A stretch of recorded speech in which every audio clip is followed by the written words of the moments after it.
So far, we have looked at the biblical view of marriage and divorce.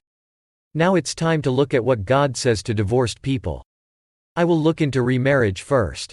I will then see if God allows divorced people to remarry. Let's take a look at the book of Romans chapter 7 verse 3. So then, if she has sexual relations with another man while her husband is still alive, she is called an adulteress. But if her husband dies, she is released from that law and is not an adulteress if she marries another man. What this means is clear. Remarriage is not a fault. Instead, the Bible encourages remarriage. In Timothy 5:14, the Apostle Paul says this, "So I counsel younger widows to marry, to have children, to manage their homes, and to give the enemy no opportunity for slander." Let me explain the background of this word. Paul knew that young widows are prone to be tempted and slandered if they do not remarry.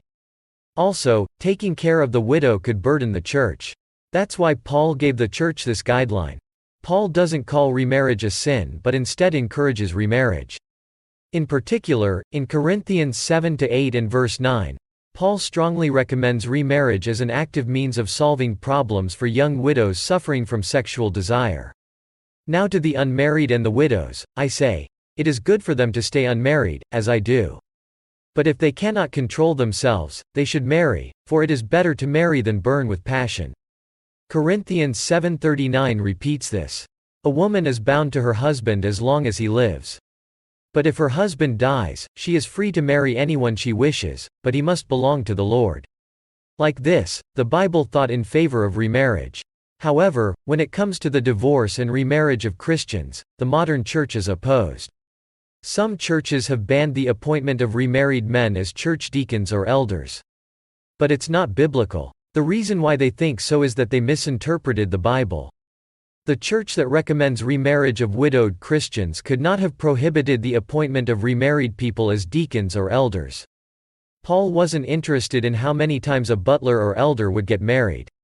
I was just interested in how many wives he currently has. In the Old Testament, polygamy was allowed. The New Year's age wouldn't have gone away. Jewish polygamy existed until the 11th century. Therefore, a polygamous person could also become a member of the church. But they couldn't be a butler or an elder. They had to be the model of life. God wants the church to remain monogamous. Ironically, the church had a more open culture 2,000 years ago when it came to the remarriage of Christians. As we learned today, the Bible did not prohibit anyone who lost their spouse from remarrying or being in charge of duties. Next time, I will find out about Christians' remarriage after divorce.